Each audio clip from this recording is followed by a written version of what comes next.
Hello everyone, welcome back to the next video. आज की class में ना हम बीएसटी के first chapter that is nature and purpose of business को कवर करने वाले हैं। जहाँ तक हो सके उतने टॉपिक्स को कवर करेंगे, ठीक है। तो आज की क्लास और भी इंटरेस्टिंग होगी, तो ध्यान से सुनना। ओके, तो देखो सबसे पहले आपको बुक के बारे में बताती हूँ, ठीक है। आपको कौन सी बुक लेनी है। देखो बिजनेस स्टडीज़ की ना आपको पूनम गांधी जो है उनकी पब्लिकेशन की बुक लेनी है। अब देखो एक बात और, अगर किसी के पास भी पुरानी कोई एडिशन की बुक है लाइक 17, 18, 18, 19 कोई भी, तो आपको नई बुक खरीदने की बिल्कुल भी ज़रूरत नहीं है। पर अगर आपके पास नहीं है तब आप पूनम गांधी की बीएसटी की बुक लेना 2021, ठीक है। 2021 एडिशन की बुक लेना। और क्योंकि उसमें कुछ ना कुछ कहीं ना कहीं जो है एडिशंस कह लो किए गए या रिडक्शन किए गए, तो उसके लिए ईजी होगा। पर अगर आपके पास पुरानी बुक है तो भी कोई टेंशन नहीं है, जहाँ पर भी कुछ एडिशंस किए गए हैं अगर, तो वहाँ पर जो है मैं आपको नोट्स में वो प्रोवाइड कर दूँगी, क्लासेस में डिस्कस हो जाएंगी, तो कोई वैसा बड़ा कोई बात नहीं है, ठीक है। तो चलो अभी हम चैप्टर के अंदर एंटर करते हैं और समझते हैं, ठीक है। तो देखो ये जो हमारा फर्स्ट चैप्टर है ना, यहाँ पर सबसे पहले हमें कॉन्सेप्ट बताया गया है। देखो इसके अंदर क्या बोला गया है कि आपको पता होगा कि हम जितने भी इंसान हैं, हम सब अपनी आम तौर की ज़िंदगी पर कुछ ना कुछ ऐसे काम करते हैं, कुछ ना कुछ ऐसी चीज़ें करते हैं जिसे हम इंग्लिश में एक्टिविटीज़ कहते हैं, ठीक है। तो कुछ ना कुछ हम ऐसा करते हैं अपने कुछ ज़रूरतों को पूरा करने के लिए, ठीक है। अब देखो ये जो ज़रूरतें हैं, ये ज़रूरी नहीं है कि ये सिर्फ़ पैसे की ज़रूरत हो। ये क्या हो सकती है, पैसे के साथ साथ जो है ये हमारी मेंटल पीस, ठीक है, या मन की शांति कह लो, इसके लिए भी हो सकती है। तो ज़रूरतों में अगर हम पैसे की बात करें सबसे पहले, तो देखो पैसे में क्या होगा कि हमें पैसा कमाना है। जब हम बड़े हो जाते हैं, ठीक है, मैच्योर हो जाते हैं, तब हम क्या करते हैं, कुछ सोर्स ऑफ इनकम ढूंढते हैं, ठीक है, अपनी एबिलिटी के हिसाब से। तो हमें पैसे कमाने हैं किस लिए, अपनी जीविका चलाने के लिए, लाइवलीहुड चलाने के लिए, इन सिंपल वर्ड्स, ठीक है। घर में खाना आए या फिर कुछ बनाना है, कहीं इन्वेस्ट करना है, तो इन सब चीज़ों के लिए पैसे का। अब अगर हम मेंटल पीस की बात करें या मन की शांति की बात करें, तो यहाँ पर क्या क्या करते हैं हम, यहाँ पर ना पैसे का इन्वॉल्वमेंट नहीं होता है। मतलब ऐसा नहीं है कि यहाँ पर हम पैसे देकर कुछ कर रहे हैं, वैसा कुछ, मतलब पैसे हमारा कंसीडरेशन है, ठीक है। कंसीडरेशन का मतलब क्या होता है, रिटर्न। रिटर्न में हमें क्या मिलता है। फॉर एग्ज़ाम्पल आप देख लो कि जब हम कोई चीज़ मान लो कि बेच रहे हैं, ठीक है, हमारा कोई दुकान है, हम कोई चीज़ बेच रहे हैं, तो जब हम बेचते हैं कस्टमर को, तो उनसे हम रिटर्न में क्या लेते हैं, पैसा, ठीक है, पैसा लेते हैं। उसी को हम लोग ना इंग्लिश में कंसीडरेशन कहते हैं। तो ये हमारा जो हम कंसीडरेशन ले रहे हैं पैसे, ठीक है। यहाँ पर क्या होता है कि यहाँ पर हमारा कौन सा सेटिस्फैक्शन हो रहा है, कौन सी नीड सेटिस्फाई कर रहे हैं, पैसे की। पर जहाँ मेंटल पीस की बात आती है, मन की शांति की, यहाँ पर हम क्या करते हैं, जैसे मान लो कि डोनेशन कर रहे हैं, किसी को दान दे रहे हैं, या फिर मंदिर में जा रहे हैं, या मान लो हम खेल रहे हैं, या फिर मान लो कि घर में जैसे मम्मी है हमारी, तो घर में वो खाना बनाती है, ठीक है, उसके लिए वो पैसे लेती है, नहीं ऐसा नहीं है। क्यों नहीं लेती है, क्योंकि उनकी मन की शांति है, वो हमारा पेट भरती है, ठीक है। घर में जितने भी फैमिली मेम्बर्स हैं सबको खाना बना के खिलाती है, तो उनको बहुत अच्छा लगता है, सब खुश होते हैं। तो ये चीज़ पैसे से रिलेटेड नहीं है, यहाँ मन की शांति की बात आ रही है। तो यहाँ पर वही बात कही गई है कि हम आमतौर की अपनी ज़िंदगी पर एक्टिविटीज़ करते हैं अपनी ज़रूरतों को पूरा करने के लिए। किस टाइप की ज़रूरत, पैसे की भी हो सकती है या मन की शांति की हो सकती है, ठीक है। तो देखो यहाँ पर वही बात लिखी गई है। अब मैं आपको ये चीज़ ना इंग्लिश में पढ़कर या ये लाइंस पढ़कर जो है फिर से नहीं बताना चाहूँगी, क्योंकि ये फुल वेस्ट ऑफ टाइम है, ठीक है। आपका भी टाइम वेस्ट होगा, मेरा भी टाइम वेस्ट होगा, और दूसरा की सेम बात ही लिखी गई है, ये आपके लिए है। मैं जब आपको पढ़ा रही हूँ, तो आप जब ये वीडियो ख़त्म होगा, आप खुद से जो है जितने टॉपिक्स कवर किए गए हैं उसको आप खुद से एक बार रीड करिए। रीडिंग कैपेसिटी ना हमारे माइंड को इम्प्रूव करती है, ठीक है, हमारी थिंकिंग एबिलिटी, हमारी स्पीकिंग एबिलिटी को इंक्रीज़ करती है। तो आपको पढ़ना ज़रूरी है, तो आप रीड करना। आप देखना कि जो बातें मैंने कही वो यहाँ पर लिखी गई है, तो आपको बहुत बेटर समझ में आएगा, आप वर्ड से भी जो है ना फैमिलियर होंगे, ठीक है। तो यहाँ पर देखो, मैं आपको यहाँ पर बता रही हूँ कि यहाँ पर सब चीज़ लिखी गई है। अब देखो जो मैंने कहा, ये एक्टिविटी जो हम कर रहे हैं, ठीक है, एक्टिविटी जो हम कर रहे हैं अपनी ज़रूरतों को पूरा करने के लिए, ठीक है।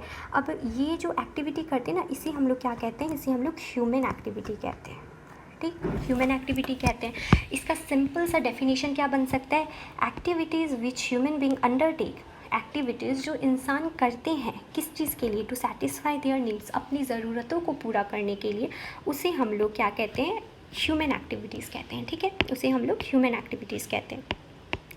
तो ये चीज़ आपको क्लियर है।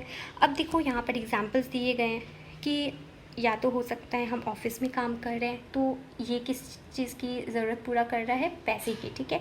दूसरा आता है रनिंग अ शॉप, कोई दुकान चला रहे हैं, यहाँ पर भी पैसे की बात है, क्योंकि हम अगर दुकान चला रहे हैं तो पैसे ही हमारी ज़रूरत है। तीसरी practising as a doctor hospital में, वो भी तो पैसे ले रहा है, फ्री में नहीं कर रहा। दूसरा, अब देखो ये हो गई पैसे की। अब मेंटल पीस जो मैंने आपको कहा, या मन की शांति कह लो, यहाँ पर उसके बारे में देखो क्या लिखा है। कुकिंग, जैसा मैंने आपको बताया एग्जांपल में, प्लेइंग, खेलने जा रहे हैं, गोइंग टू स्कूल जा रहे हैं पढ़ने के लिए, तो ये हम क्या अपने मन की शांति के, अपनी मेंटल पीस के लिए कि चलो हमें नॉलेज मिलेगा, ठीक है। ऐसा नहीं कि हम पढ़ने जा रहे हैं तो उसके लिए हम पैसे ले रहे हैं, ऐसा नहीं है, ठीक है। Going to temple etcetera. तो आपको आई होप आपको ये क्लियर हो गया होगा कि एक्टिविटीज़, ह्यूमन एक्टिविटीज़ किसको कहते हैं और उसके एग्जांपल्स। चलो, अब ये जो ह्यूमन एक्टिविटी है, जैसा मैंने आपको कहा अभी, पैसे का या मन की शांति का, तो इसको जो है ना टाइप्स बना दिया गया, ठीक। टाइप्स ऑफ ह्यूमन एक्टिविटी, यहाँ पर कितने टाइप के हैं, 2 टाइप के, 2 टाइप्स के हैं। सबसे पहला क्या, इकोनॉमिक, और दूसरा नॉन इकोनॉमिक। आप लोग अभी तक जो है 10th तक का अपने जर्नी जो है वो तय किया है, तो यहाँ पर आप जानते ही होंगे कि इकोनॉमिक, नॉन इकोनॉमिक किसे कहते हैं। इकोनॉमिक, जहाँ पर बात जो है हमारे पैसे की आए, उसे हम इकोनॉमिक कहते हैं। जहाँ पर बात आए पैसे को छोड़कर, मतलब जैसे मैंने कहा मेंटल पीस वगैरह कुछ भी, तो वहाँ पर अपने साइकोलॉजिकल सेटिस्फैक्शन के लिए, माइंड के सेटिस्फैक्शन के लिए, उसे हम क्या कह देते हैं, नॉन इकोनॉमिक। जहाँ पैसे की बात है इकोनॉमिक, जहाँ पैसा ना आए वहाँ नॉन इकोनॉमिक। तो यहाँ पर उसके डेफिनेशन दिए हुए एकदम सिंपल से कि activities which are undertaken by people, इसका ऑब्जेक्ट क्या होता है, अर्निंग मनी, पैसा कमाना, ठीक है। इसको हम लोग इकोनॉमिक एक्टिविटीज़ कहते हैं। अब देखो यहाँ पर जो है ना आपका बताया गया है कि इस यहाँ पर हम ये तो पता चल गया कि हम जो है यहाँ पैसे कमा रहे हैं, ठीक है। पैसे कमाने के ऑब्जेक्टिव से हम ये एक्टिविटीज़ को करते हैं, हम ये काम करते हैं इकोनॉमिक एक्टिविटीज़ में। तो यहाँ पर जो है कैसे काम करते हैं, तो यहाँ पर देखो प्रोडक्शन हो सकता है, कोई चीज़ प्रोड्यूस कर रहे हैं। अब कोई चीज़ अगर प्रोड्यूस कर रहे हैं तो ऑब्वियसली उसको फिर सेल करेंगे तो पैसे आएंगे, ठीक है। Exchange and distribution of goods and services, देखो ये जो टर्म है ना, exchange and distribution of goods and services, इसका मतलब क्या होता है। अब मान लो कि हम यहाँ पर आप देख सकते हो, यहाँ पर ये जो आप एक ड्राइंग फिगर देख रहे हो, यहाँ पर आप देखो क्या हो रहा है, एक्सचेंज करना। जैसा मैंने कहा एक्सचेंज, कंसीडरेशन जो मैंने कहा, जब आप कुछ दे रहे हो उसके बदले कुछ ले रहे हो, उसी को एक्सचेंज कहते हैं, ठीक है ना। हम मान लो कपड़े बेच रहे हैं तो कपड़े दे रहे हैं कस्टमर से, बदले में पैसे ले रहे हैं, तो उसी को एक्सचेंज कह रहे हैं। और और distribution of goods and services, distribution मतलब क्या, अब देखो एक्सचेंज किया, ठीक है। पैसे, मान लो कोई हमारे शॉप पे आया, हमारे कपड़े की दुकान है, ठीक है। वहाँ पर किसी ने अब कह लो कि बहुत सारे कपड़े का कहते हैं ना थान, जो हम कहते हैं, एक बंडल ऑफ क्लोथ्स लिए, ठीक है। कोई वो मान लो कि रेडीमेड क्लोथ्स नहीं है, वो ऐसे कपड़े के जो टुकड़े कहते हैं वैसे हैं, तो उसने वो लिया, ठीक है। हमने उसको एक्सचेंज कह दिया कि हमने उसको वो दिया और बदले में पैसे दिया। अब उसको डिस्ट्रीब्यूट, क्योंकि वो इतना बड़ा है, डिस्ट्रीब्यूट उसको कर रहे हैं। डिस्ट्रीब्यूट मतलब क्या, जो सामान है, जो बदले ने, जो किसी भी बंदे ने हमसे ख़रीदा, उसको हम लोग पहुंचा रहे हैं, डिस्ट्रीब्यूट कर रहे हैं, या तो उसे, या मान लो होम सर्विस जैसे कहते हैं ना, तो किसी ने ख़रीदा, ऑनलाइन पेमेंट कर दिया, अब हम उसको डिस्ट्रीब्यूशन करने जा रहे हैं, सबको जो जिनका वो सामान है उनको देने जा रहे हैं, उसी को कहते हैं exchange and distribution of goods and services. अब देखो आपको पता है गुड्स, कोई भी सामान, कपड़े, कोई एसेसरीज़, कुछ भी, ठीक है। पर सर्विस का भी एक्सचेंज हो सकता है और डिस्ट्रीब्यूट हो सकता है, बिल्कुल हो सकता है। सिर्फ गुड्स का ही नहीं, सर्विसेज का भी होता है। तो इसीलिए ना आप हमेशा ये वर्ड एकदम साथ में आना चाहिए, गुड्स एंड सर्विसेज, ठीक है। तो सर्विस क्या, अब मान लो कि आपके घर पे कुछ ख़राब हो गया, कोई इलेक्ट्रॉनिक चीज़ है ख़राब हो गई, अब मान लो फ़ैन ख़राब हो गया, ठीक है। तो अब आप एक इलेक्ट्रॉनिक शॉप पे जाओगे, वहाँ पर जो भी मैकेनिक है उसे अपने घर पर बुलाओगे और वो आकर जो है आपके फ़ैन को या जो भी चीज़ ख़राब हुई है उसे ठीक कर देगा, बदले में पैसे ले लेगा। तो वो जो है आपको कोई सामान ला कर दे रहा है नहीं, वो आपको एक सर्विस प्रोवाइड कर रहा है, आपकी चीज़ों को ठीक कर कर जो भी है वो जो आपको है ना सर्विस प्रोवाइड कर रहा है, कोई सामान नहीं दे रहा है। तो यहाँ सर्विस भी वो एक्सचेंज कर रहा है, उसने सर्विस दी, आपने उसको पैसे दिए। डिस्ट्रीब्यूशन कैसे कर रहा है, वो घर घर हो सकता है, उसे बहुत जगह से कॉल है तो वो घर घर जाकर जो अपनी सर्विसेज को दे रहा है, बांट रहा है, उसे डिस्ट्रीब्यूशन। तो आई थिंक ये आपको क्लियर हो गया होगा, ठीक है। ये एक इंपॉर्टेंट वर्ड था, इसलिए मैंने आपको इसे बहुत अच्छे से जो है एक्सप्लेन किया। अब देखो, ये जो इकोनॉमिक एक्टिविटीज़ हैं, ये जो है ये भी, इनके भी टाइप्स होते हैं, ठीक है। कितने टाइप्स होते हैं? 3 टाइप के होते हैं। सबसे पहला बिजनेस, दूसरा आता है प्रोफेशन, और तीसरा आता है एम्प्लॉयमेंट। मैंने आपको फर्स्ट क्लास में बिजनेस फील्ड के बारे में बहुत सारी चीज़ें बताई थी, राइट। तो उसको आप बिजनेस वर्ड जानते हो, आप प्रोफेशन वर्ड भी जानते हो, और आप एम्प्लॉयमेंट वर्ड भी जानते हो, पर ना हम शायद उसका कुछ एक पार्ट जानते हैं, उसको एक बेटर वे में ब्रीफली हम उसे नहीं जानते। तो आज हम इस चैप्टर में जो है बिज़नेस को ब्रीफली, प्रोफेशन को ब्रीफली और एम्प्लॉयमेंट को ब्रीफली जो है कवर करने वाले। तो चलो सबसे पहले स्टार्ट करते हैं बिज़नेस से। बिज़नेस देखो, यहाँ पर लिखा गया है कि business refers to those economic activities.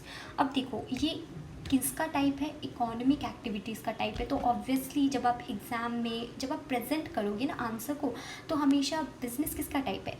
Economic activity का। तो बिज़नेस के डेफिनेशन में सबसे पहला लाइन क्या आना चाहिए कि दोज इकोनॉमिक एक्टिविटीज़, क्योंकि ये इकोनॉमिक एक्टिविटी है, ठीक है। तो बिज़नेस जो है ऐसी इकोनॉमिक एक्टिविटी है जिसमें हम या तो प्रोडक्शन करते हैं या फिर सेल करते हैं। हो सकता है मेरी मैन्युफैक्चरिंग कंपनी है तो हम वहाँ पर बना रहे हैं, चीज़ें प्रोड्यूस कर रहे हैं, मान लो कपड़े हो गए या कोई मोबाइल्स हो गए या फिर लैपटॉप्स, बहुत सारी चीज़ें, ठीक है। कुछ भी प्रोडक्शन का काम है वो बिज़नेस हो सकता है। या फिर मान लो हम परचेज़ कर रहे हैं। अब आपने देखा होगा रिटेलर शॉप, आप जानते होंगे रिटेलर शॉप क्या होती है। आप जो नॉर्मल आपके घर के बाहर जो दुकानें होती हैं ना, वहाँ पर आप देखते हैं वो किसी से सामान खरीदते हैं और फिर वो कस्टमर को देते हैं, ठीक है। तो उनको हम रिटेलर कहते हैं, जो परचेज़ करते हैं और फिर सेल करते हैं। तो हो सकता है वो भी एक बिज़नेस है। तो हो सकता है परचेज़ कर रहे, या हो सकता है सेल और distribution of goods and services, जो कि मैंने आपको इकोनॉमिक एक्टिविटी में ही बहुत अच्छे से इस वर्ड को डिफ़ाइन किया है, इस टर्म को डिफ़ाइन किया है। या फिर सेल कर रहे हैं या डिस्ट्रीब्यूट कर रहे हैं। पर ये सब क्या हो गई हमारी बिज़नेस का जो है डेफिनेशन हो गई। बिज़नेस में हम लोग करते क्या है, ये बातें हो गई। अब देखो बिज़नेस का मेन मोटिव क्या होगा, ऑब्जेक्टिव क्या होगा। तो ऑब्वियसली जो ऑब्जेक्टिव जो हमारा इकोनॉमिक ऑब्जेक्टिव है, मतलब इकोनॉमिक एक्टिविटी क्यों करते हैं, पैसे के लिए करते हैं। तो बिज़नेस का भी ऑब्जेक्टिव पैसा ही होगा, पैसा ही है। पर अगर हम इसे अच्छे वर्ड में जब हम लिखते हैं, जब प्रेजेंट करते हैं, तो बिज़नेस में ना प्रॉफिट आ जाता है। कि बिज़नेस का मेन मोटिव कह लो या ऑब्जेक्टिव कर लो, क्या होता है, प्रॉफिट कमाना। क्योंकि बिज़नेस में जो है हम एक कॉस्ट पे, मान लो हमने मान लो कि अब ये पेंसिल है, ठीक है, हमने ये पेंसिल बनाया, इसका कॉस्ट मान लो कि लगा 1000 रुपीज़, ठीक है। कॉस्ट मतलब मशीन द्वारा जो बनाई गई है या फिर हैंडमेड जो भी चीज़ें हैं, ठीक है। जब हम उसे बना रहे हैं, प्रोड्यूस कर रहे हैं, तब उसमें जितने भी खर्च आए वो 1000 रुपये क्या है। लेकिन जब हम इसे मार्केट में बेचेंगे तो हम क्या इसे 1000 में ही बेचेंगे? नहीं, इससे तो हमें लॉस हो जाएगा। 1000 की चीज़ 1000 में ही बेच दी तो इनकम कहाँ हुआ, ठीक है। तो हम क्या करते हैं, इस पर एक मार्जिन ऐड करते हैं। हो सकता है 10%, 20%, जितना भी हो, हर एक शॉप का, कंपनी का एक मार्जिन रहता है। इसे हमें प्रॉफिट मार्जिन कहते हैं, ठीक है। तो हम ये ऐड करते हैं इस पर, और फिर मान लो कि 1000 है, अब हमने उसमें 500 रुपये और ऐड किए और हम इसे 1500 में बेच रहे हैं। 1500 में बेच रहे हैं तो हमारा प्रॉफिट कितना हो जाएगा, 500 रुपये। तो बिज़नेस तो ऐसे ही चलता है, ठीक है। अब आप समझ गए होंगे बिज़नेस में यही है, प्रॉफिट ही तो मेन उसका सोर्स ऑफ इनकम है। तो वही चीज़ यहाँ बोली गई है कि बिज़नेस ऐसी एक्टिविटीज़ हैं जिसमें प्रोडक्शन हो सकता है, परचेज और सेल हो सकता है, सेल और distribution of goods and services हो सकता है, और इसका मेन ऑब्जेक्टिव क्या है, हमारा प्रॉफिट कमाना, ठीक है। चलो ये आप अब समझ गए, ठीक है। अब देखो नेक्स्ट में जब हम लोग आते हैं तो नेक्स्ट अब इसके एग्जांपल्स आपको यहाँ पर दिए गए हैं। जैसे मैन्युफैक्चरिंग, जैसे मैंने कहा, ठीक है। होलसेल मैंने आपको कहा। अब देखो ये होलसेल क्या होता है, होलसेल मार्केट। जैसे रिटेलर मैंने आपको कहा ना, होलसेल क्या होता है, जहाँ पर एकदम आप जानते होंगे होलसेल मार्केट, जहाँ पर पूरे सामान जो है ना, हर टाइप के आपको वहाँ पर सामान मिलेंगे। वो डायरेक्ट कहाँ से लाते हैं, फैक्ट्री से, या ऐसी कंपनी जो मैन्युफैक्चर कर रही है, वहाँ मैन्युफैक्चरिंग बिल्डिंग जो है वहाँ से वो डायरेक्ट सामान लेकर आते हैं, होलसेल उसको कहते हैं, वहाँ पर सारे टाइप के, वहाँ पर आपको ना थोड़े कम दाम पर मिलती है, ठीक है, क्योंकि वो डायरेक्ट फैक्ट्री से ला रहे हैं तो उनको भी ज़्यादा खर्च नहीं पड़ रहा है। और फिर वो क्या करते हैं, वो ये छोटे छोटे जो दुकान है, रिटेलर शॉप जिसको हम लोग कहते हैं, वो वहाँ से जाके होलसेल मार्केट से वो ख़रीदते हैं, फिर उसमें अपना कुछ प्रॉफिट ऐड करते हैं और फिर वो कस्टमर तक देते हैं। तो होलसेल का भी हो सकता है, होलसेलर वो भी बिज़नेस है, मैन्युफैक्चरिंग बिज़नेस है, फिशिंग, माइनिंग, फार्मिंग सब बिज़नेस है, ठीक है। ये एग्जाम्पल्स हो गए बिज़नेस के। अब दूसरा टर्म क्या है, प्रोफेशन। प्रोफेशन देखो, आप जानते हो प्रोफेशन क्या होता है। जैसे टीचर हो गए, ठीक है, कोई डॉक्टर हो गया या कोई चार्टेड अकाउंटेंट हो गया, तो ऐसे बहुत सारे हैं, ठीक है। ये इनमें क्या होता है, आप देखे होंगे कि यहाँ पर इन सब के पास ना एक स्पेशल नॉलेज होता है। अब मान लो टीचर की एग्जांपल लेते हैं हम, तो टीचर आप देख सकते हो कि एक इंसान, एक पर्टिकुलर इंसान, ऐसा नहीं है कि वो आपको हर तरीके के सब्जेक्ट्स पढ़ा दे, आपको हर जो है किसी भी फील्ड के जो है कोई भी सब्जेक्ट्स वो आपको पढ़ा दे, ठीक है, ऐसा नहीं होता है। ऐसे हो भी सकता है, ऐसे कोई हो, पर वो बहुत 1%, हम उनकी बात नहीं कर रहे, ठीक है। तो टीचर्स क्या होते हैं, उनके पास एक पर्टिकुलर सब्जेक्ट या कह लो 2 सब्जेक्ट या कह लो 3-4 ऐसे कुछ सब्जेक्ट्स का उनके पास बहुत अच्छा नॉलेज होता है। अब अगर उनके पास नॉलेज है तो वो दूसरे को भी वो नॉलेज दे सकते हैं, क्योंकि उनको वो चैप्टर्स या कह लो वो सब्जेक्ट्स बहुत अच्छी तरीके से आते हैं। पर देखो, अगर उनके पास सिर्फ अच्छा खासा नॉलेज है तो क्या सिर्फ इसी से वो एक टीचर बन सकते हैं, एक अच्छे टीचर? नहीं बन सकते। क्यों? क्योंकि नॉलेज के साथ स्किल भी चाहिए। स्किल का मतलब क्या होता है कि उनके पास जो नॉलेज है, अब क्या वो दूसरी तक जो स्टूडेंट्स हैं वो क्या उन तक वो सारी नॉलेज को बखूबी पहुंचा पा रहे हैं? अगर वो पहुंचा ही नहीं पा रहे हैं तो स्टूडेंट्स को समझ नहीं आ रहा, तो उनके पास नॉलेज है पर वो उसको कन्वे नहीं कर पा रहे, उसको दूसरी तक अच्छे से पहुंचा नहीं पा रहे, तो वो एक अच्छे टीचर नहीं बन पाएंगे, ठीक है। तो आप अब समझ रहे होंगे मेरी बात को कि प्रोफेशन में क्या होता है ना, स्पेशल नॉलेज चाहिए होता है किसी भी एक पर्टिकुलर फील्ड में। जैसे मान लो डॉक्टर है, उसे मेडिकल साइंस जो हम कहते हैं तो उसके बारे में पूरा अच्छा नॉलेज है। हो सकता है वो चार्टेड अकाउंट का ऑब्वियसली वो काम नहीं जानता है कि वहाँ पर, या वो टीचर का काम नहीं जानता है, वो अच्छे से अपने जो है कन्वे नहीं कर पाता है अपने नॉलेज को, पर वो एक डॉक्टर है, वो सर्जरीज़ करते हैं, वो उनको मेडिसिन के बारे में जितना नॉलेज है वो एक टीचर को नहीं है, वो एक आम इंसान को नहीं है, या फिर वो एक चार्टेड अकाउंटेंट को नहीं है, लॉयर को नहीं है, ठीक है।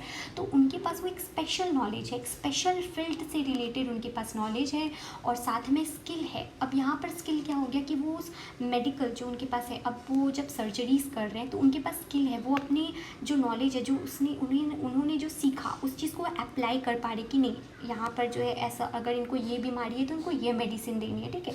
तो वो एक अच्छे डॉक्टर होते हैं। वैसे ही अगर हम चार्टेड अकाउंटेंट की बात करें तो देखो उनका क्या होता है, उनका फाइनेंशियल फील्ड से उनका रिलेशन होता है, ठीक है। उनको फाइनेंशियल जितनी भी दुनिया है ना, जो जितना कारोबार चल रहा है उन सब के बारे में उनके पास बहुत नॉलेज होता है। एक वो जानते हैं कि जो है यहाँ पर कहाँ पर इन्वेस्ट करना है किसी कंपनी को, कहाँ पर नहीं करने, कहाँ पर लॉसेस हो सकती हैं, बहुत सारी ऐसी चीज़ें हैं जो एक चार्टेड अकाउंट से बेटर कोई नहीं जानता, ठीक है। टैक्स कैसे फाइल करना है, आप सब जानते होंगे, हमारी जितनी भी इनकम होती है ना तो हमें उस पर टैक्स पे करना पड़ता है गवर्नमेंट को। तो इन सब के बारे में नॉलेज किसको है, चार्टेड अकाउंटेंट को, तो हम लोग उनके पास जाते हैं। तो इन सब के पास एक अलग अलग जो है स्पेशल नॉलेज है और स्किल्स है, वो उसको अप्लाई करना जानते हैं, उसी को हम लोग प्रोफेशनल्स कहते हैं, ठीक है। प्रोफेशन उसी को कहते हैं। यहाँ पर देखो ये वर्ड आया है, ठीक है। प्रोफेशन किसको बोलते हैं?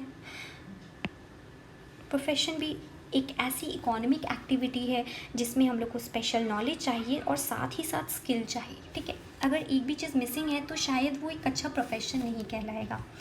तो जो है यहाँ पर हमें प्रोफेशन का मतलब आप अच्छे से समझ गए। अब देखो यहाँ पर एग्जांपल्स दिए हुए हैं कि जैसे लॉयर हो गए, ठीक है, डॉक्टर्स हो गए, फिर कोई मेडिकल प्रोफेशन हो गए, कोई भी चीज़ जो है, बहुत सारे टीचर्स हो गए, ये सारी चीज़ें।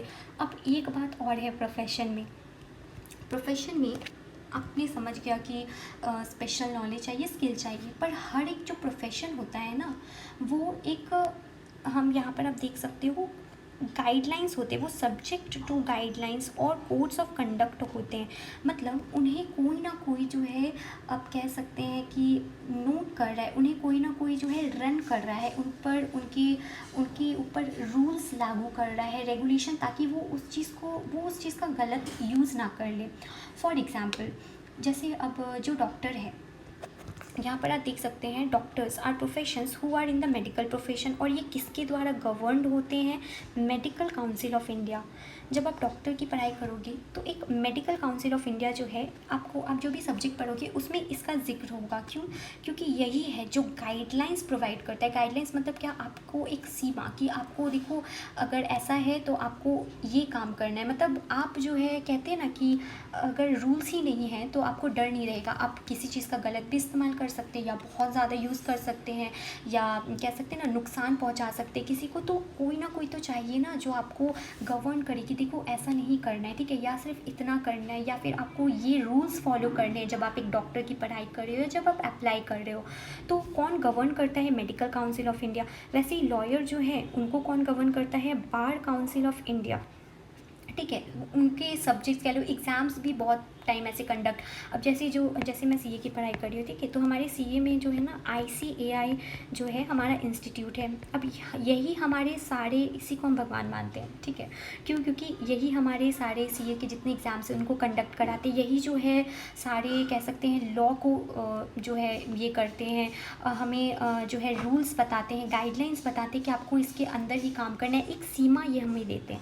तो वैसे ही प्रोफेशन में, हर प्रोफेशन में जो है ना ये चीज़ें, स्पेशल नॉलेज होती है, स्किल होती है जो कि प्रोफेशनल्स के ऊपर अप्लाई। अब वो प्रोफेशनल्स को कोई गवर्न भी करता है, ठीक है, कोई इसको गाइडलाइंस देता है, कोड ऑफ कंडक्ट देता है। कौन देता है? कोई प्रोफेशनल बॉडीज़ किसको कहते हैं? यही जो गवर्न करता है। जैसे bar council of India lawyer के लिए, medical council of India medical students के लिए, ICAI जैसे हो गया सीए के लिए। तो ऐसे ठीक आप समझ गए होंगे, ठीक है। अब आते हैं एम्प्लॉयमेंट। एम्प्लॉयमेंट देखो क्या है, आप जानते होंगे यहाँ पर एम्प्लॉयज़ हम किसी कहते हैं जो किसी के कहने पर कुछ काम करते हैं, ठीक है, जिसको कोई गाइड करता है। जैसे मान लो हम कोई घर बना रहे, कोई कंस्ट्रक्शन का काम चल रहा है, तो वहाँ पर हम जो है एम्प्लॉयज़ को बुलाते हैं, जो घर बनाते हैं, ठीक है, उन्हें हम बुलाते हैं और हम उन्हें बताते हैं कि देखो ऐसे ऐसे जो है डिज़ाइन उन्हें देते हैं, और फिर वो जो है घर बनाते हैं। तो वो हमारे अंडर काम कर रहे हैं। जब किसी के अंडर कोई काम करे उसे हम लोग एम्प्लॉयज़ कहते हैं, ठीक है। एम्प्लॉयमेंट उसी को कहा जाता है। देखो यहाँ पर दिया गया है, employment refers to an activity, ऐसी इकोनॉमिक एक्टिविटी है जहाँ पर कोई इंडिविजुअल मतलब कोई भी इंसान कह लो, तो कोई भी जो है डेली बेसिस पर जो है काम करता है रेगुलरली। क्योंकि जब आप एम्प्लॉयमेंट करते हो तो रेगुलर बेसिस पे ही करते हो। किसके लिए? किसी और इंसान के लिए। जैसा मैंने कहा किसी के अंडर आप काम कर रहे हो, तो वही चीज़ यहाँ पर लिखी गई, कोई भी एक इंसान जो है किसी दूसरे इंसान के लिए काम करता है और उसको बदले में, रिटर्न में क्या मिलता है? रेमुनरेशन मतलब पैसा, जैसे सैलरी के फॉर्म में, फ़ीस के फॉर्म में, ऐसे जो है उनको रेमुनरेशन मिलता है, ठीक है, पैसे मिलते हैं। उन्हीं को हम लोग क्या कहते हैं? एम्प्लॉयज़ कहते हैं। जो दूसरे के अंडर, जिसको अगर मैंने किसी इंसान को बुलाया, मैंने कहा कि आप जो है मान लो कि मेरा ये काम कर दो पैसे के बेसिस पे। जैसे मान लो घर का कंस्ट्रक्शन चल रहा है, मैंने किसी को हायर किया कि आपको घर का कंस्ट्रक्शन पूरा करना है, तो वो जो है मेरे अंडर काम कर रहा है। मैं क्या हूँ? एम्प्लॉयर, क्योंकि मैंने उसे जो है एम्प्लॉय किया और वो क्या हो गया? एम्प्लॉय हो गया, ठीक है। तो ऐसे यहाँ पर काम होता है। तो यहाँ पर those who are employed by other, जिसको दूसरे एम्प्लॉय करते हैं उसे हम लोग एम्प्लॉयज़ कहते हैं। एम्प्लॉयर कौन होता है? देखो, एम्प्लॉयर होता है जिसने एम्प्लॉय किया, और एम्प्लॉय कौन होता है? जिसको एम्प्लॉय किया गया, जिसको काम दिया, मैंने इसको काम के लिए बुलाया है और ये मेरे लिए जो है काम कर रहा है, तो इसको एम्प्लॉय कह दिए और इसको एम्प्लॉयर, ठीक है, आप समझ गए। तो अब देखो, एम्प्लॉयर्स को जैसे बिज़नेस में हमने पढ़ा, वहाँ पर हमें क्या मिलता है? प्रॉफिट हमारा मेन ऑब्जेक्टिव है। प्रोफेशन में क्या है? अब आप खुद ही समझो इस चीज़ को। प्रोफेशन में क्या हो सकता है, टीचर को आप क्या देते हो, फीस देते हो।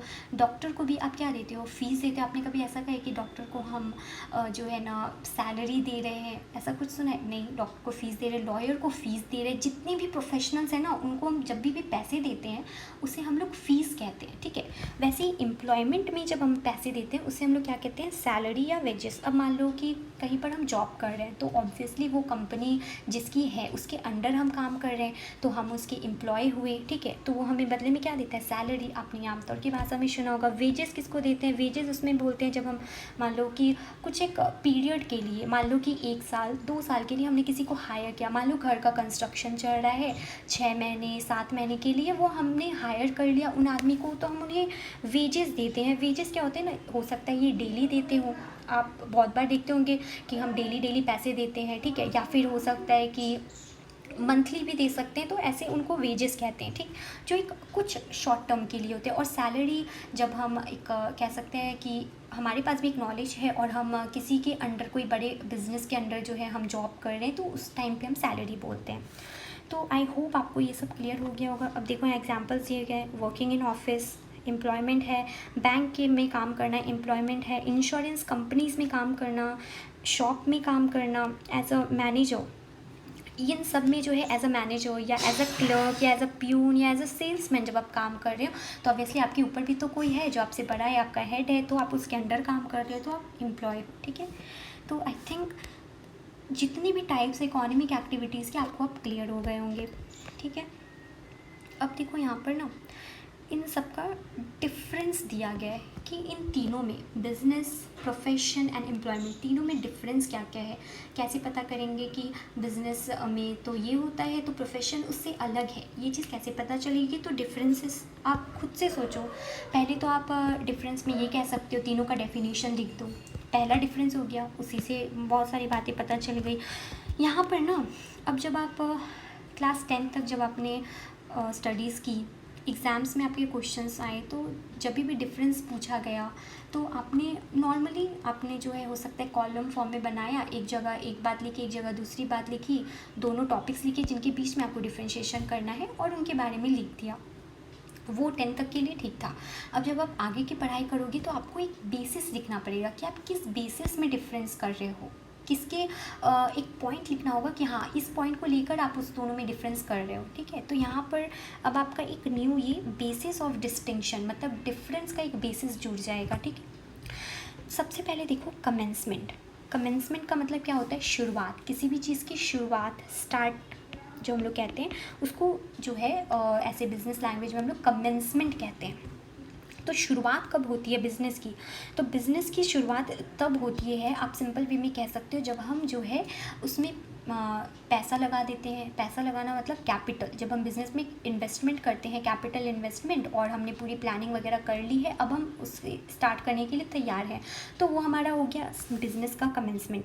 यहाँ पर देखो लिखा गया है, बिज़नेस में commence with the decision of entrepreneur. यहाँ पर क्या हो, इसका भी देखो वही मतलब है, ठीक है। इसमें क्या हो गया, एंटरप्रेन्योर क्या होते हैं ना, वो एक उनके पास एक बहुत अच्छा नॉलेज होता है। जब आप बिज़नेस स्टडीज़ पढ़ोगे तो आप भी कहीं ना कहीं ये एंटरशिप के बारे में भी जो है आपको बताएगा। इसमें क्या कि आपको कोई एक ऐसा शख्स है जिसको बहुत अच्छा नॉलेज है बिज़नेस के बारे में, ठीक है। उसने आपको बताया कि देखो आप प्लान कर रहे हो, मान लो कि मुझे एक बिज़नेस खोलना है, तो कोई ऐसे बंदे को आप जानते हो जिनको बहुत अच्छा नॉलेज है। अब उसने आपको पूरा बताया कि देखो अपना, या कह सकते हो कि वो इस फील्ड में जो है एक प्रोफेशनल है, तो उसने आपको बताया कि देखो आप बिज़नेस ना इस चीज़ का सोच रहे हो, तो आप ऐसे ऐसे स्टार्ट करो, आप इतने कैपिटल लगाओ, आप जो है ऐसी पॉलिसीज़ बनाओ अपने बिज़नेस में। तो हो सकता है उनका जो डिसीजन था उस बेसिस पे हमने वो लिया, अब हमने अपना पूरा मन बना लिया कि अब हम बिज़नेस ये करेंगे, तो बिज़नेस तब स्टार्ट होता है, ठीक है। तो बिज़नेस आपने समझ लिया कि बिज़नेस में कैसे स्टार्ट होता है। प्रोफेशन कैसे स्टार्ट होता है, देखो प्रोफेशन में आप इस चीज़ से वाकिफ़ होंगे, ठीक है, कि प्रोफेशन, जब हम कोई भी प्रोफेशन में जाते हैं तो हमें एक डिग्री मिलती है, ठीक है। जब मान लो कि कोई डॉक्टर है, अगर वो बिना डिग्री के जो है पेशेंट को ट्रीटमेंट करे, तो उसे जेल भी हो सकती है, ठीक है। आप जानते हो कि ये लीगल नहीं है, वो लीगली जो है वो ये चीज़ गलत काम करे, उसके लिए उसको जेल हो सकती है, हो सकता है कुछ जुर्माना भरना पड़े। तो प्रोफेशन का स्टार्ट कब होता है, एक प्रोफेशन में हम स्टार्ट कब कर देते हैं, जब आप आपने एक कोर्स कंप्लीट कर लिया और आपको उसकी डिग्री मिल गई, या कह लो कि आपको सर्टिफिकेट मिल गया कि अब आप एज अ डॉक्टर या एज अ लॉयर जो है आप अब काम कर सकते हो, तो तब से जो है प्रोफेशन की शुरुआत हो सकती है। आपको डिग्री मिल गई, अब आप एज अ डॉक्टर काम कर सकते हो, अब आप एज अ लॉयर काम कर सकते हो। तो इसका कमेंसमेंट, इसका स्टार्ट कब होता है? Completion of a degree course. ठीक है, आपको डिग्री मिल गई, आपने कोर्स कंप्लीट कर लिया, या फिर आपको एक सर्टिफिकेट ऑफ प्रैक्टिस मिल गया कि अब आप एज अ डॉक्टर प्रैक्टिस कर सकते हो, काम कर सकते हो, एज अ लॉयर प्रैक्टिस कर सकते हो। ठीक है, अब देखो एम्प्लॉयमेंट कैसे स्टार्ट होती है। तो एम्प्लॉयमेंट, अब मान लो कि मुझे एक घर कंस्ट्रक्शन करवाना है, ठीक है, तो मैं गई और जो भी कंस्ट्रक्शन का काम करते हैं उनको बुला के लाया और मान लो उनसे बात की, कॉन्ट्रैक्ट बनाया, और फिर जो है वो नेक्स्ट डे से जो है आने लगे, कंस्ट्रक्शन का काम जो है शुरू हो गया। तो ये कब से स्टार्ट होता है? जब आप ड्यूटी जो है ज्वाइन कर लेते हो, जब हम जॉब में जाने लगते हैं तब ये स्टार्ट हो जाता है, या हम किसी सर्विस अग्रीमेंट में जो है एंटर कर जाते हैं। अग्रीमेंट क्या होता है कि देखो, जब मान लो कि मैं जो है घर बनवा रही हूँ, ठीक है, अब देखो उसमें 6 महीने लग सकते हैं, 7 महीने लग सकते हैं, 1 साल भी लग सकता है। ठीक है, तो अब 1 साल के लिए जिनको मैं लगा रही हूँ, जो काम करेंगे, जो कंस्ट्रक्ट करेंगे, अब ऐसा भी तो हो सकता है ना कि वो बीच में ही जो है बोले कि अब तो मुझे नहीं करना है, आप मुझे पैसे दे दीजिए, मैं दूसरी जगह जा रहा हूँ। तो हम तो ये हमारे लिए मुश्किल हो जाएगी। या किसी जॉब में ही हमने एम्प्लॉय कर लिया, अब वो कुछ दिन बाद बोल रहा है कि मैं ये जॉब नहीं करूँगा या नहीं करूँगी, तो वो छोड़ दे रहा है, तो ये कंपनी के लिए या ये हमारे लिए एक लॉस हो सकता है। तो इसके लिए हम क्या करते हैं ना, एक अग्रीमेंट बनाते हैं। जैसे आपने देखा होगा घर के पेपर्स होते हैं, जो हमारे फादर के पास आपने देखा होगा, आपके घर के कागजात जिसे हम कहते हैं, ठीक है, प्रॉपर्टी पेपर्स वगैरह, तो ये सब अग्रीमेंट है, ठीक है, जिसमें साइन होता है। अब मैंने जब घर अपना कंस्ट्रक्शन स्टार्ट करवाया, तो जिन लोगों को लगवाया उनसे पहले एक अग्रीमेंट साइन करवाना पड़ता है कि देखो, आप जब तक कंस्ट्रक्शन नहीं होगा आप कहीं और नहीं जाएंगे, आप जो है बीच में काम नहीं छोड़ेंगे, आप कंस्ट्रक्शन कंप्लीट करेंगे और सिर्फ मेरा ही काम जो है अभी आप करेंगे और टाइमली करेंगे। ऐसे करके उनमें कई बातें रहती है और फिर वो उसमें साइन करता है, हम उसमें साइन करते हैं। तो वो एक कह सकते हैं कि हमारे पास एक सिक्योरिटी मिल जाती है, हम सिक्योर हो जाते हैं कि नहीं, अब जो है हमारा काम अच्छे से होगा। तो उसी को जो है ना हम यहाँ पर क्या कहते हैं, एम्प्लॉयमेंट का कमेंसमेंट जो है वही होता है जब आप ड्यूटी ज्वाइन कर लेते हो और जब आप एक अग्रीमेंट में एंटर कर लेते हो। ठीक है, आपने एक एग्रीमेंट साइन कर दिया, अब आप बंद गए हो। अब दूसरा बेसिस क्या है, क्वालिफ़िकेशन। क्वालिफ़िकेशन क्या चाहिए होती है? तो देखो, बिज़नेस में कुछ क्वालिफ़िकेशन चाहिए होगी नहीं, कोई भी आम इंसान बिज़नेस कर सकता है अगर उसके पास जो है टैलेंटेड है, वो जानता है कैसे काम किए जाते हैं, तो वो बिज़नेस कर सकते हैं। यहाँ पे नो मिनिमम क्वालिफ़िकेशन। प्रोफेशन में हाँ क्वालिफ़िकेशन चाहिए, आपको कोर्स कंप्लीट करना होगा अच्छे से, आपको एक डिग्री लेनी होगी, आपको ट्रेनिंग प्रोवाइड किया जाएगा। डॉक्टर जब बन रहे हैं तो आपको सर्जरीज़ की ट्रेनिंग प्रोवाइड की जाएगी। ठीक है, तो यहाँ पर आपको क्या क्वालिफ़िकेशन चाहिए? प्रोफेशनल क्वालिफ़िकेशन और ट्रेनिंग चाहिए। ठीक है, एम्प्लॉयमेंट में भी देखो क्वालिफ़िकेशन होती है, पर वो जो है एक हम नहीं कह सकते, वो डिपेंड करती है। मान लो कंस्ट्रक्शन का काम है तो उनको एक्सपीरियंस होना चाहिए, वो ऐसा नहीं है कि वो जानते ही नहीं और हमने उन्हें बुला लिया, वो ऐसे ही बोल दिए। तो उनको नॉलेज होना चाहिए ना, कैसे कंस्ट्रक्शन होते हैं, कैसे जो है कोई जॉब अगर हम कर रहे हैं तो जॉब जिस टाइप का वो जॉब है उसके बारे में एक्सपीरियंस नॉलेज होना चाहिए। तो वही लिया गया है कि क्वालिफ़िकेशन जो है एम्प्लॉयमेंट में डिपेंड करता है नेचर ऑफ जॉब, किस टाइप के जॉब है उसके ऊपर।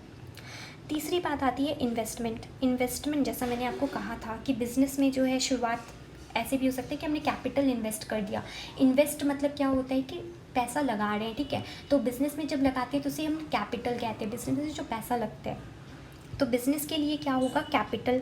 ठीक है, इन्वेस्टमेंट क्या कर रहे हैं? कैपिटल। अब देखो कैपिटल कितना पैसा लगा रहे हैं, हो सकता है कि 1 लाख रुपए लगा रहे हैं। ठीक है, 1 लाख रुपए लगा रहे हैं, छोटा सा कोई बिज़नेस हम जो है स्टार्ट कर रहे हैं, या मान लो कि 1 करोड़ भी लगा सकते हैं अगर हम एक बड़े स्केल पर बिज़नेस खोल रहे हैं। तो ये डिपेंड करता है साइज़ ऑफ द बिज़नेस पर।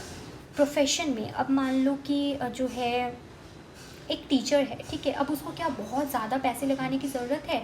नहीं। अब वो क्या हो सकता है, वो सबसे पहले तो एक कोई जगह लेगा जहाँ पर वो स्टूडेंट्स को पढ़ाए, वहाँ पे बेंचेस लगाएगा, वहाँ पर एक ब्लैक बोर्ड हो सकता है लगाए, वो कुछ बुक्स खरीदे, कुछ नोट्स वगैरह बनाते हैं तो उसके जो भी प्रिंटर के खर्च आते हैं, तो एक लिमिटेड, मतलब ऐसा नहीं है कि लाख करोड़ ऐसे कुछ लगने वाला है, एक लिमिटेड का मतलब क्या होता है कि ना, एक कह सकते हैं हम कि हिसाब में जो है हमें पता रहता है कि ज़्यादा से ज़्यादा कितनी 10,000, ज़्यादा से ज़्यादा इतने हमें पते रहते हैं कि ज़्यादा नहीं लगने वाला।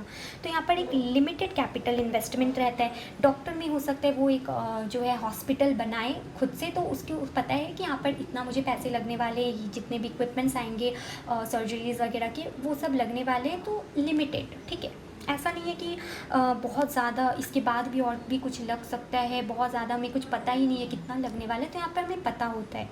एम्प्लॉयमेंट में क्या लगेगा? एम्प्लॉयमेंट में आपको कुछ इन्वेस्टमेंट करना पड़ेगा नहीं, क्योंकि आप किसी के अंडर काम कर रहे हो, ठीक है। अब चौथी बात आती है रिस्क कितना होता है। तो देखो बिज़नेस में मैंने आपको फर्स्ट इंट्रो में बहुत क्लियरली बताया था कि जो है यहाँ पर हमें जो है बहुत ज़्यादा हमेशा ही यहाँ पर रिस्क रहेगा, यहाँ पर जो है अनसर्टेनिटी रहेगा। अनसर्टेनिटी का मतलब क्या होता है? ऐसी चीज़ें जो हमें पता नहीं है, जैसे कहते हैं ना कोई भी ऐसी घटना, मान लो नेचुरल डिज़ास्टर, हमें पता है कि कल अर्थक्वेक आने वाला है, नहीं, पर हो सकता है अचानक आज ही आ जाए, या कुछ भी ऐसी चीज़ें हो जाए, मार्केट मान लो अचानक से गिर गया, हमें तो पता नहीं था, अनसर्टेन था, कुछ पता नहीं था इसके बारे में, हो गया। तो बिज़नेस में मैंने आपको बहुत अच्छे से एक्सप्लेन किया था कि यहाँ पर हमेशा ही रिस्क रहते हैं। प्रोफेशन में बहुत कम रिस्क रहता है, ठीक है। आप मतलब लॉजिकल सी बात है, आप समझ गए होंगे। टीचर है तो ऐसा थोड़ी ना है कि एक जैसे पहले जो पॉइंट में हमने कहा कि लिमिटेड कैपिटल है प्रोफेशन में, तो अब मान लो कि 10,000 रुपये लगे, पूरे हमने एक टीचर का अच्छा सा सेटअप वगैरह किया है, अब स्टूडेंट्स आ रहे पढ़ा रहे, अब मान लो कि स्टूडेंट्स को नहीं पसंद आया पढ़ाई, या कुछ भी ऐसा हुआ, वो किसी और टीचर के पास गए, तो हमें लॉस हो सकता है, पर वो भी तो लिमिटेड ही होगा ना, ऐसा नहीं है बहुत ज़्यादा। तो यहाँ पर रिस्क जो है बहुत कम होती है, और एम्प्लॉयमेंट में तो कोई भी रिस्क नहीं होती है, यहाँ पर क्या रिस्क होगी, ठीक है। अब आते हैं transfer of interest. Transfer of interest का मतलब क्या होता है? जैसे हम कहते हैं ना किसी और के नाम पर कर दिया, अब ये ज़मीन हमारे नाम थी, अब हमने इसे अपने जो है ब्रदर के नाम पे, सिस्टर के नाम पे, किसी के भी दूसरे के नाम पर कर दिया, तो ये होता है ट्रांसफ़र जब हम कर देते हैं। बिज़नेस में ट्रांसफ़र पॉसिबल है कुछ फॉर्मेलिटीज़ के साथ, मतलब कुछ पेपर्स वगैरह बनेंगे ये सब, तो बिज़नेस में जो ट्रांसफ़र कर सकते हैं, हो सकता है बहुत टाइम होते हैं ना कि हमारे दादा हैं, उनका बिज़नेस था, अब उन्होंने हमारे पापा के नाम कर दिया, तो ऐसे। प्रोफेशन में ट्रांसफ़र ऑफ इंटरेस्ट पॉसिबल ही नहीं है। आप एक टीचर हो तो आप क्या किसी और को ट्रांसफ़र कर दोगे? आपने मान लो आपकी सिस्टर है, आपने उसको ट्रांसफ़र करा, उसको पता ही नहीं है, उसको नॉलेज ही नहीं है, वो एक टीचर के बारे में मान लो कि वो उसको नॉलेज है पर वो नहीं अच्छा पढ़ा पाती है, तो आप ट्रांसफ़र नहीं कर सकते हो, ठीक है। एम्प्लॉयमेंट में भी ट्रांसफ़र जो है आप नहीं कर सकते हो, क्योंकि मैंने आपको कहा पहले वाले पॉइंट में कि जो है यहाँ पर एक अग्रीमेंट बनता है, आप साइन कर देते हो, तो अब आप जितने पीरियड का अग्रीमेंट है तब तक के लिए आप ट्रांसफ़र नहीं कर सकते, और अग्रीमेंट तो तब तक का ही रहेगा जब तक काम पूरा ना हो जाए, तो यहाँ पर भी पॉसिबल नहीं है। अब नेक्स्ट पॉइंट जो है वो हमारा है मेन ऑब्जेक्टिव। बिज़नेस का मेन ऑब्जेक्टिव मैंने आपको बताया प्रॉफिट, ठीक है। प्रोफेशन का मेन ऑब्जेक्टिव क्या है? सर्विस प्रोवाइड करना, क्योंकि हम यहाँ सर्विस ही दे रहे हैं। एज अ टीचर हम स्टूडेंट को सर्विस दे रहे हैं, ठीक है, नॉलेज दे रहे हैं। एज अ डॉक्टर हम क्या कर रहे हैं? ट्रीटमेंट प्रोवाइड कर रहे हैं, सर्विस दे रहे हैं, ठीक है। प्रोफेशन में हमेशा सर्विस दी जाती है, यहाँ पर गुड्स का एक्सचेंज नहीं होता है। अब आते हैं एम्प्लॉयमेंट का मेन ऑब्जेक्टिव क्या होता है ना, कि जिसके लिए हम काम कर रहे हैं। अब मान लो कंपनी में, आप किसी कंपनी में एज अ मैनेजर आप जॉब कर रहे हो, तो आप एक एम्प्लॉय हो। अब आपका क्या ऑब्जेक्टिव क्या होगा? कि मैं अच्छा काम करूँ, जिससे ना मेरा जो बॉस है वो खुश हो और मुझे जो है प्रमोशन मिले। तो यहाँ पर हमारा क्या होता है कि सेटिस्फाई करना पड़ता है हमें एम्प्लॉयर जिसने हमें काम दिया है, ठीक है। नेक्स्ट पॉइंट हमारा आता है कोड ऑफ कंडक्ट। जैसा हमने प्रोफेशन में पढ़ा था कि कोई हमें गाइड कर रहा है, बिजनेस में ऐसा कुछ नहीं है, बिजनेस में कोई भी प्रेस्क्राइब वैसा नहीं है। प्रोफेशन में हमें पता है कोड ऑफ कंडक्ट होते हैं, प्रोफेशनल एसोसिएशन या बॉडीज़ जिसे हम कहते हैं, ठीक है। और एम्प्लॉयमेंट में देखो गाइडलाइंस क्या होती है, जो अग्रीमेंट रहेगा उसी में ना आपको रूल्स और रेगुलेशन दिए रहेंगे कि आपको यहाँ काम करना है, आपको ऐसे काम करना है, इतना टाइम रहेगा। तो ये सारे टर्म्स एंड कंडीशंस ही जो हैं बिजनेस के लिए उसके कोड ऑफ कंडक्ट है, सॉरी एम्प्लॉयमेंट के लिए उसके कोड ऑफ कंडक्ट है। नेक्स्ट जो आता है वो हमारा है नेचर ऑफ वर्क, किस टाइप का काम कर रहे हैं। तो बिजनेस में आपको पता है प्रोडक्शन, परचेज, सेल और exchange of goods and services, ठीक है। प्रोफेशन में आप किस टाइप की सर्विस प्रोवाइड कर रहे हो, पर्सनलाइज या स्पेशल स्किल्स, स्पेशल नॉलेज आप प्रोवाइड कर रहे हो, ठीक है, जो स्पेशल नेचर के हैं। एम्प्लॉयमेंट की बात करें तो यहाँ पर आपका नेचर ऑफ वर्क क्या होता है, जिस टाइप का काम आप परफॉर्म कर रहे हो वो आपके जॉब पर डिपेंड करता है, ठीक है। तो यहाँ पर वही है performing the work assigned by the employer, जो आपको काम दिया गया है वही आपका नेचर ऑफ वर्क है। अब आते हैं रिवॉर्ड, जो कह सकते हैं पैसा, आपको बदले में क्या मिलता है, कंसिडरेशन क्या मिलता है। बिजनेस में प्रॉफिट, ठीक है। प्रोफेशन में मैंने आपको बताया था फीस, एम्प्लॉयमेंट की सैलरी या फिर वेजेस। ठीक है, तो आई होप आपको ये पूरी बातें जो है क्लियर हो गई होंगी। आज हमने क्या पढ़ा? आज हमने पढ़ा कि पहले तो हमने एक कॉन्सेप्ट पढ़ा जिसमें ह्यूमन एक्टिविटीज़ किसको कहते हैं ये पढ़ा।